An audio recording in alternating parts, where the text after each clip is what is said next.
Madam, আমি অবিবাহিত। আমার অতিরিক্ত যৌন উত্তেজনা। ভোরের লিঙ্গ অতিরিক্ত দাঁড়িয়ে থাকে। হাঁটাচলা করার সময়ও লিঙ্গ উত্থান হয়। এখন আমি কিভাবে নিয়ন্ত্রণ করব? তো এইভাবে প্রশ্ন কিন্তু অনেকেই করে থাকে। ওনার প্রশ্নের মিনিংসটা হলো যে উনি একজন পুরুষ, ওনার অতিরিক্ত যৌন চাহিদা, উনি অবিবাহিত। দেশের এবং প্রবাসের ভাই বোনদের প্রতি সালাম। আসসালামু আলাইকুম। আমি প্রভাষক ডাক্তার রিক্তা পারভিন, হোমিওপ্যাথি এবং আয়ুর্বেদিক চিকিৎসক। আজকে খুব গুরুত্বপূর্ণ একটা বিষয় নিয়ে কথা বলবো, যে বিষয়টি অনেক যুবক, মধ্যবয়স্ক অনেকেই এখন কমেন্ট করে থাকে বা জানতে চায় বা চিকিৎসা নিতে চায়। তো ঠিক তেমনই একটা কমেন্টস আজকে কোনো এক শুভাকাঙ্ক্ষী আমাকে করেছেন। উনি কমেন্টস করেছেন, ম্যাডাম, আমি অবিবাহিত। আমার অতিরিক্ত যৌন উত্তেজনা। ভোরের লিঙ্গ অতিরিক্ত দাঁড়িয়ে থাকে। হাঁটাচলা করার সময়ও লিঙ্গ উত্থান হয়। এখন আমি কিভাবে নিয়ন্ত্রণ করব? তো এইভাবে প্রশ্ন কিন্তু অনেকেই করে থাকে। ওনার প্রশ্নের মিনিংসটা হলো যে উনি একজন পুরুষ, ওনার অতিরিক্ত যৌন চাহিদা, উনি অবিবাহিত। তো ভোরের ওনার লিঙ্গ দাঁড়িয়ে থাকে। হাঁটাচলা করার সময় অনেক সময় ওনার লিঙ্গ দাঁড়িয়ে যায়। লোকের ভিতর চলাচল করতে উনি লজ্জাবোধ করে। তো এখন উনি কি করবেন? এরকম প্রশ্ন কিন্তু অনেক পুরুষ যাদের ওয়াইফ মারা গেছে, অথবা ওয়াইফ চলে গেছে, অথবা ওয়াইফ দূরে থাকে বা সে দূরে থাকে, তো তখন কিন্তু এই প্রশ্ন অনেকেই করে যে আমার ওয়াইফ আমার থেকে দূরে অথবা মারা গেছে, তো এখন আমার অতিরিক্ত যৌন চাহিদা। আমি অফিসে যাই, ব্যবসা বাণিজ্যে যাই, প্রায় সময় একটু কোনো ভালো মেয়ে দেখলে, কোনো কিছু ভাবলে আমার লিঙ্গ দাঁড়িয়ে থাকে। আমি নিজেকে মানে কন্ট্রোল করতে পারি না, লজ্জা পাই। তা এই সেক্স উত্তেজনা কমানোর কোনো ওষুধ আছে কিনা? ঠিক তেমন প্রশ্নই কিন্তু এই ভাইটি করেছেন। আসলে এটা গড গিফটেড, খোদা প্রদত্ত।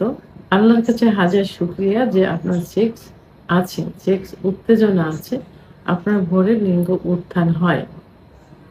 তো অনেকেই কিন্তু, অধিকাংশ পুরুষে কিন্তু এই সেক্সটা বাড়ানোর জন্য কিন্তু চিকিৎসা নিতে চায়, বা উত্থানজনিত সমস্যায় যারা ভুগছে, ইরেকটাইল ডিসফাংশন, যাদের লিঙ্গ উত্থান হচ্ছে না, তারা চিকিৎসার জন্যই কিন্তু আসে। দেশের বাইরে অনেক জায়গায় চিকিৎসা নিয়ে থাকে। আর আল্লাহ তাআলা আপনাকে এটা দিয়েছেন। এটা কখনোই কমানোর চিন্তা ভাবনা করা যাবে না। এতে কি হবে? হিতে বিপরীত হবে। আপনি দেখা গেল যে এটা আপনি চিকিৎসা নিলেন, চিকিৎসা নিয়ে এটা কমালেন, পরবর্তীতে আপনার এটা আর ঠিক হলো না। তখন হাজার চেষ্টা করেও কিন্তু আপনি এটা আর ফিরে পাবেন না। তখন আপনার যৌন লাইফটাই কিন্তু পুরা শেষ হয়ে গেল। আপনি যে পুরুষ, এই পুরুষত্ব আপনার ভিতর তখন থাকবে না।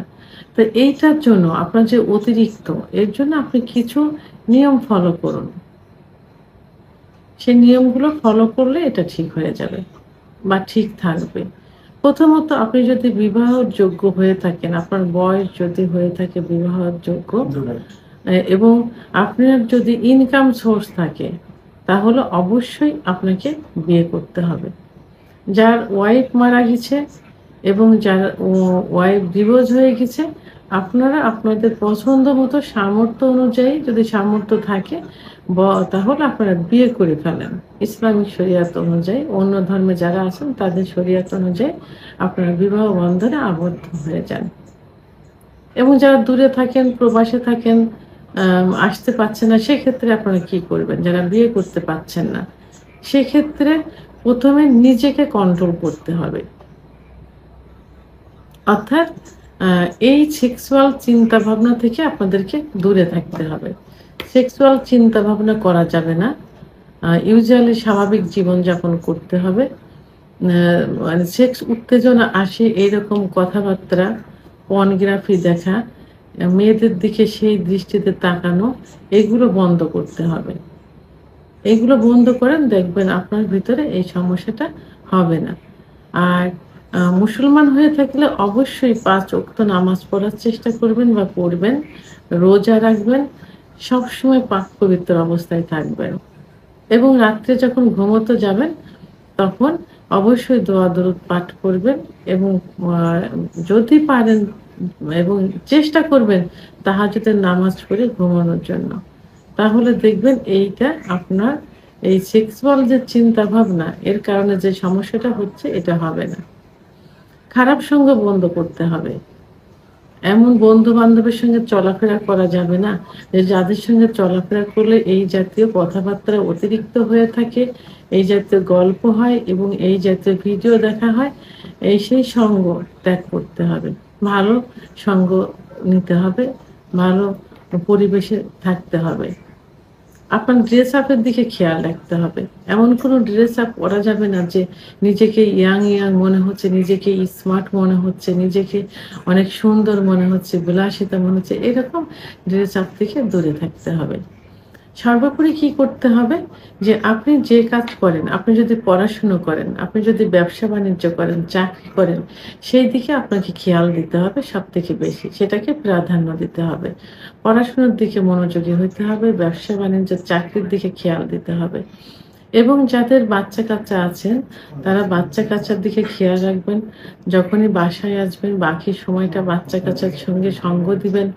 যখনই একটু ফ্রি হবেন, বাচ্চা-কাচ্চার ফোনে যোগাযোগ করার চেষ্টা করবেন, তাদের খোঁজ খবর নিবেন। এগুলো ফলো করলেই কিন্তু অনেকটা ঠিক হয়ে যাবে। তারপরে আপনার কিছু খাবার আছে, যে খাবারগুলো খেলে আপনার সেক্স উত্তেজনা অতিরিক্ত বৃদ্ধি পাবে। যেমন মসলা জাতীয় খাবার। অতিরিক্ত মসলা জাতীয় খাবার খাওয়া যাবে না।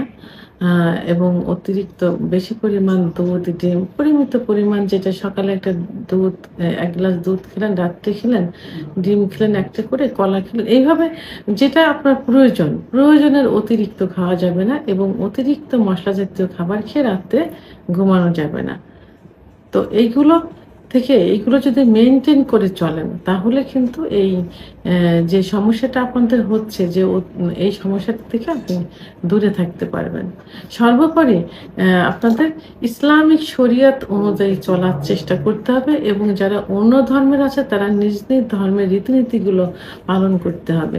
তাহলে আপনারা এই সমস্যা থেকে দূরে থাকতে পারবেন। ভিডিওটি সম্পর্কে যদি কোনো মতামত থেকে থাকে অবশ্যই কমেন্টসের মাধ্যমে জানাবেন। আর ভিডিওটি ভালো লাগলে লাইক, কমেন্ট, সাবস্ক্রাইব করে আমার সঙ্গে থাকুন। আল্লাহ হাফেজ।